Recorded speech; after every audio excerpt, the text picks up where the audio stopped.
হঠাৎ বিএনপির রাজনীতি 360 ডিগ্রি ঘুরে গেছে, একদম ইউটার্ন। বিএনপির বিরুদ্ধে ডক্টর ইউনূস সরকার এবার নড়েচড়ে বসেছে, কঠিন বার্তা দিচ্ছেন। অবাক হচ্ছেন? এটাই সত্য। আপনি যদি বিএনপি করে থাকেন, আপনার জন্যই আলোচনা। কেন আপনি চায়ের দোকানে বিএনপির পক্ষে হয়ে ঝগড়া করবেন? আপনাকে তো জানতে হবে যে বিএনপির রাজনীতি ঘুরে গেছে, এখন বিএনপির অবস্থান কি।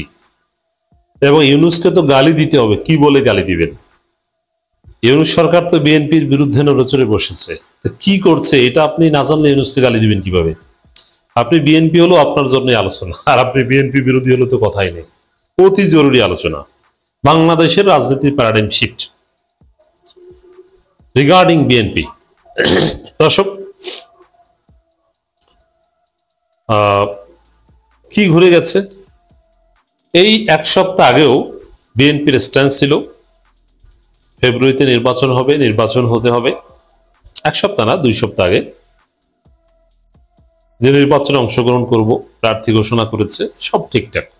এটা ছিল বিএনপির স্ট্যান্স। এখন হঠাৎ করেই বিএনপির কথা হচ্ছে না না, নির্বাচনের কোনো পরিবেশ নাই, এখন নির্বাচন চাই না। এটা জামাতি প্রশাসন, ইউনূস সরকার জামাতি সরকার, নির্বাচন হবে না। নির্বাচনের কোনো প্রস্তুতি সরকারেরই নাই। রবিন ফারহান স্পষ্ট করে টকশোতে বলেছেন শীঘ্র নির্বাচন হবে না। কেউ বলছেন 111 আসবে, কেউ বলছেন যে এই জামাতি প্রশাসন, জামাতি সরকারের অধীনে তারেক রহমানের ফেরা নিরাপদ না, অতএব নির্বাচন নিরাপদ না। বিএনপির এখনকার রাজনীতি কি বুঝতে পারছেন? বিশেষ করে খালেদা জিয়া অসুস্থ হওয়ার পর বিএনপির এই ইউটার্ন, বিএনপি 360 ডিগ্রি ঘুরে গেল। খালেদা জিয়াকে নিয়ে যেহেতু আর কোনো হোপ নেই, খালেদা জিয়া বেঁচে থাকবেন এরকম কোনো সম্ভাবনা নেই, এই কারণে বিএনপি ঘুরে গেছে। বিএনপির এতদিনের চিন্তা ছিল যে তারেক রহমান আসুক না আসুক, খালেদা জিয়া তো আসে, খালেদা জিয়াকে সামনে রেখে আমরা নির্বাচনটা করব, জেতার সম্ভাবনা থাকবে। টাকাটা কি করে চুরি টুরি করে কিছু ম্যানেজ করে, কিন্তু খালেদা জিয়াও নাই, তারেক রহমানও নাই, আর তো পারবোই না, সব শেষ। এই খালেদা জিয়ার এই চূড়ান্ত পরিণতি বা একদম ক্রিটিক্যাল মোমেন্টে, সর্বোচ্চ অসুস্থতায় বিএনপি ঘুরে গেছে যে না, নির্বাচনের পরিবেশ নাই, ভোটের পরিবেশ নাই, জাতি হতাশ। কিন্তু খালেদা জিয়াকে নিয়ে ডক্টর ইউনূস সরকার অত্যন্ত সূক্ষ্মভাবে পা ফেলছে। কি সেটা? খালেদা জিয়াকে ভিআইপি মর্যাদা দেওয়া হয়েছে, রাষ্ট্রের অতি গুরুত্বপূর্ণ ব্যক্তি, তিনি রাষ্ট্রীয় নিরাপত্তা পাবেন। খালেদা জিয়া যে রাস্তা থেকে যাবেন সেই রাস্তার পুরো ফাঁকা করে দেওয়া হবে, যেমন সাবেক প্রধানমন্ত্রী রাষ্ট্রপতি গেলে যেরকম দেখতেন ওরকম। ইউনূসও এই সুবিধা নেন না, ইউনূসও যানজটে পড়েন, আপনারা দেখেছেন।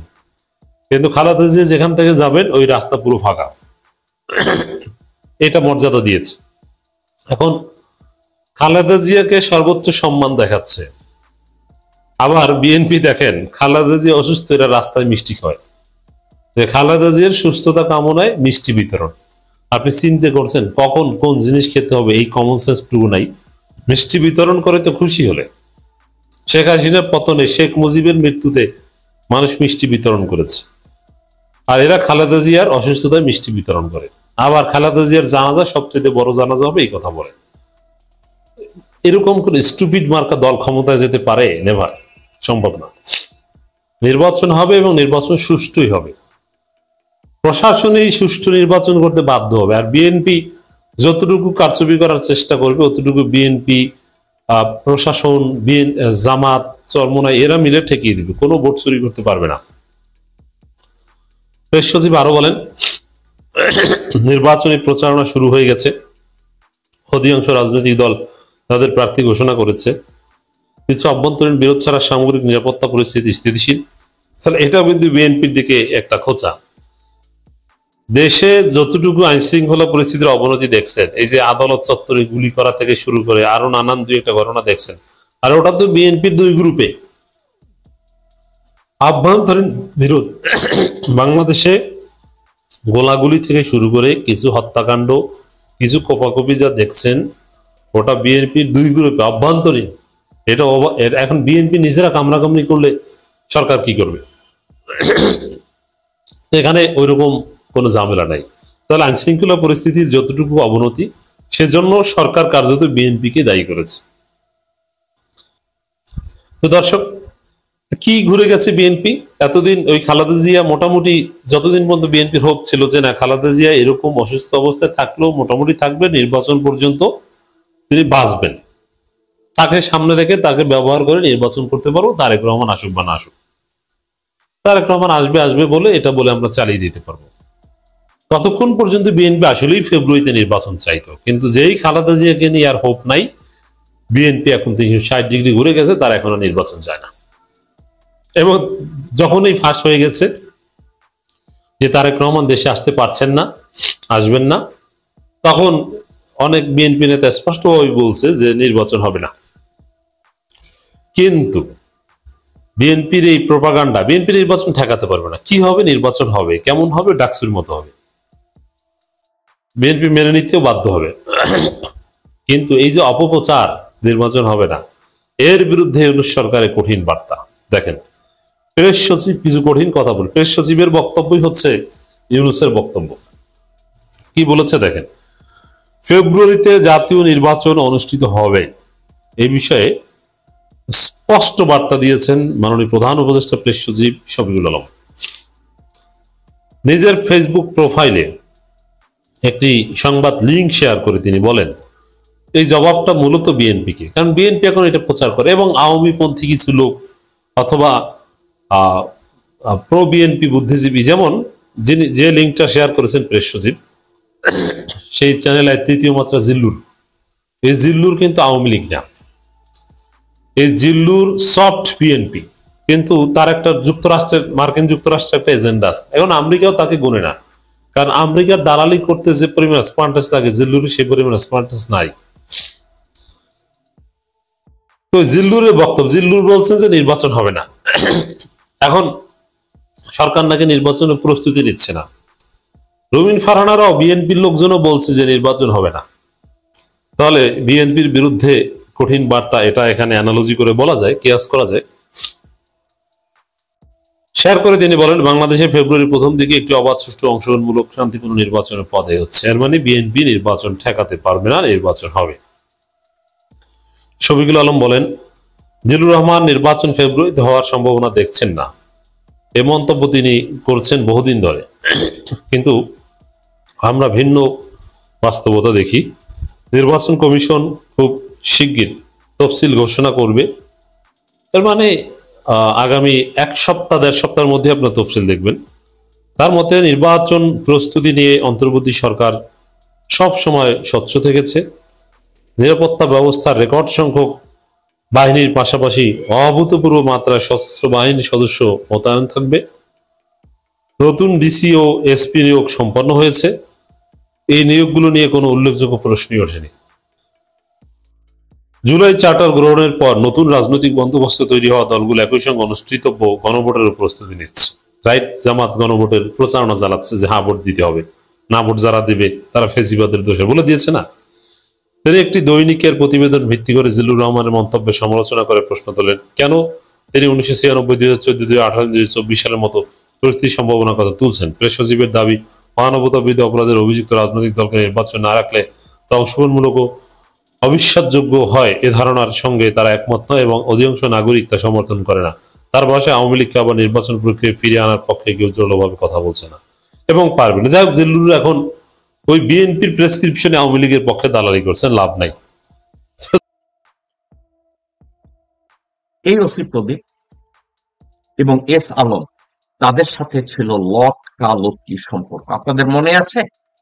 ওসি প্রদীপ রাশেদ সিনহার মার্ডারের পরে এক ডিআইজি কে কল করেছিল যে স্যার, রিটায়ার্ড একজন এভাবে হইছে, এই হইছে।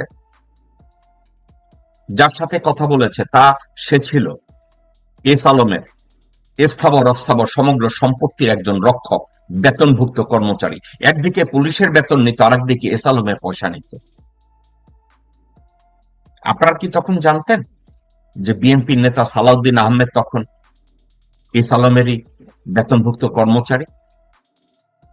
আপনারা কি জানতেন বিএনপির সালাউদ্দিন আহমেদ যখন বিএনপি সরকারের উপমন্ত্রী না প্রতিমন্ত্রী, সে তখন থেকেই এস আলমকে লালন পালন করেছে। এস আলম যখন ব্যাংকের টাকা একের পর এক চুরি করেছে, ওই টাকা চুরি যতক্ষণ পর্যন্ত অব্যাহত ছিল, আপনি কি জানেন সালাউদ্দিন দেশ থেকে সরে না? ভারতে এস আলমের টাকা হেফাজতের জন্য, স্থাবর অস্থাবর সমগ্র কিছু হেফাজতের জন্য সালাউদ্দিন আহমেদের সাথে তারা চুক্তিবদ্ধ হয়। সালাউদ্দিন আহমেদের সাথে ওসি প্রদীপ 100 বারেরও বেশি সময় দেখা হয় এবং এস আলম যখন এই টানন পোড়ন আইনি প্রক্রিয়া শুরু হয়, পরিস্থিতিটা এমন দাঁড়ায়, এস আলম সালাউদ্দিনকে ওয়াদা করায় যে আমার স্থাবর অস্থাবর সম্পত্তি এবং আমার লোকজনকে রক্ষা করার দায়িত্ব আপনি। অনেকে বলছে সালাউদ্দিন তো বিএনপি করে, সালাউদ্দিনকে এই ওয়াদা রাখবে। এস আলম বলছে সালাউদ্দিন ইমানদার, সে আমানতের খেয়ানত করে না, সে ওয়াদার বরখলাপ করে না। ওসি প্রদীপের ফাঁসি হয়েছে কত বছর, এখন পর্যন্ত ফাঁসি কার্যকর হয় না। কিন্তু কাদের মোল্লা, সালাউদ্দিন কাদের চৌধুরী, নিজামী, মৌলানা মতিউর রহমান নিজামী, মুজাহিদি, কাদের মোল্লা, এদের ফাঁসি হওয়ার সাথে সাথে তাদের মৃত্যুদণ্ড কার্যকরের জন্য শাহবাগে মিছিল হয়, সরওয়ার্দী উদ্যানে মিছিল হয় মৃত্যুদণ্ড কার্যকর করার জন্য, নিউ ইয়র্কে মিছিল হয়, ডাইভার্সিটি প্লাজায় মিছিল হয়। কিন্তু ওসি প্রদীপ আর্মির একজন মেজরকে খুন করার পরে এস আলম এবং সালাউদ্দিনরা একত্রে হাজার হাজার কোটি টাকা দেশ থেকে চুরি করার পরে আজ পর্যন্ত ওসি প্রদীপ ডেথ সেন্টেন্স পাওয়ার পরে কন্ডেম সেলে তাকে আরামে আয়েসে বিরিয়ানি খাওয়াইয়া, এয়ার কন্ডিশন দিয়া, মাগি সাপ্লাই দিয়া, ফোন সাপ্লাই দিয়ে ঠিকঠাক মতো রেখেছে। ওসি প্রদীপ হাজত থেকে তার স্ত্রী, পুত্র, কন্যা, ভাই, উকিল, সালাউদ্দিন সবার সাথে কথা বলে। এখন আওয়ামী কুকুর যারা হাজতে আছে, ইনক্লুডিং সালমান রহমান, আনিসুল হক, অন্যান্য লোকজন, তারা যদি এয়ার কন্ডিশন পায়, প্রদীপ চিন্তা করে আমি পাবো না কেন? কারণ আমরা তো একটা দেশেরই দাবেদারি করেছি, আমরা তো একটা দেশেরই কল্যাণ কামনা করেছি, আমরা তো এক দেশ করেছি এবং ওই দেশটা কোন দেশ না, ভারত। তাহলে সালমান রহমান ভারতের সেবা কইরা যদি এয়ার কন্ডিশন পায়, আনিসুল হক যদি সেবা কইরা এয়ার কন্ডিশন পায়, আমি কেন পাবো না? সালাউদ্দিন আহমেদ ইমানদার, সালাউদ্দিন আহমেদ ওয়াদার বরখলাপ করে না, সালাউদ্দিন আহমেদ কথা দিলে কথা রাখে। কেন ওসি প্রদীপের মৃত্যুদণ্ড হবে কি করে? সালাউদ্দিনের এক ডাকে শেষবাজার চিটাগং হয়ে যায়, সালাউদ্দিনের ডাকে বিএনপির লোকজনরা, সালাউদ্দিন দেখতে এত সুন্দর, নিজে বউরে সালাউদ্দিনের কোলে তুলে দেয়, মেয়েরে সালাউদ্দিনের কোলে তুলে দেয়। সালাউদ্দিনের বউ কালা, সালাউদ্দিনের বউ কালা হইলে অসুবিধা কি? বেগম জিয়ার আত্মীয় না?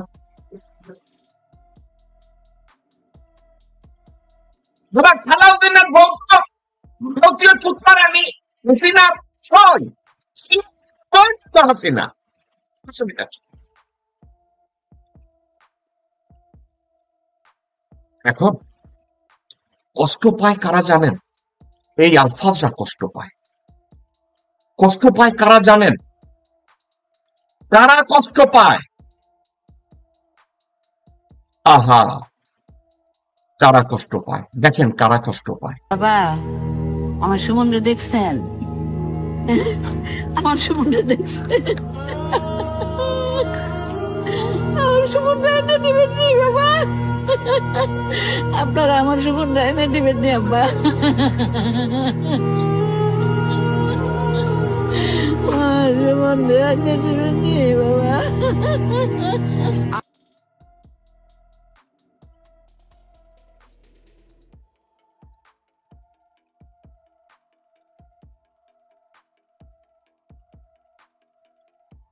তাদেরই কষ্ট আপনার মাথায় ঢুকে, আপনি হোক না আওয়ামী লীগ করেন, ছাত্রলীগ করেন, যুবলীগ করেন, করেন না, আপনাদের মাথায় কি কষ্ট, এই অনুভূতি আপনাদের মাথায় ঢুকে?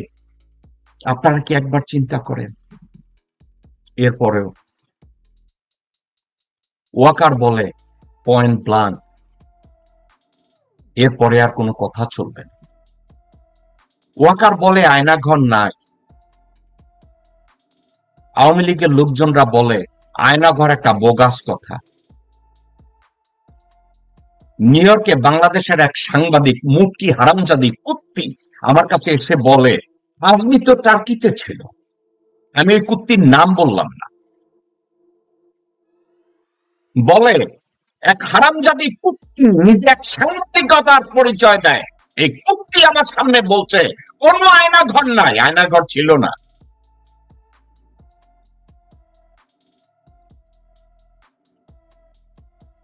আপনাদের বিবেক কোথায়? আপনার দেখতে তো মানুষের মতোই লাগে। আমি একাই কি এভাবে চিন্তা করি? না, আমি এভাবে চিন্তা করি না। কারণ আমার দেশেও রক্ত মাংসে গড়া ইমানদার দেশপ্রেমিক লোকজন আছে যাদের অনুভূতি কাজ করে। শুনে দেখুন। বুলেট আপনি দেখেছেন বাবা মায়ের আর্তনাদ, অভিশাপ আসমান কাঁপে। আপনাদের কাঁপে না? তার কাঁপে না? অভিশাপের ভয় হয় না? বুকগুলা ঝাঁঝরা হয়ে গেছে আমার সন্তানদের। রাবার বুলেট বলবেন, কি বলবেন? এগুলা অস্ত্রের মুখে দাঁড়িয়ে আছে। আমাদের পয়সায় কেনা বুলেটে আমাদের সন্তানদের আপনারা বুলেট ছুটছেন। আর কত? আমি একা না, ওই দেশটায় আমার এ ধরনের বোন আছে। ওই দেশটায় আমার এ ধরনের ভাই আছে। যে পিতা সন্তানের লাশ শনাক্ত করতে ভয় পায়, আমি তাকে ঘৃণা করি। যে ভাই এখনো স্বাভাবিক নির্লজ্জ হয়ে আছে, আমি তাকে ঘৃণা করি। যে শিক্ষক, বুদ্ধিজীবী, কবি ও কেরানি প্রকাশ্য পথে এই হত্যার প্রতিশোধ চায় না, আমি তাকে ঘৃণা করি।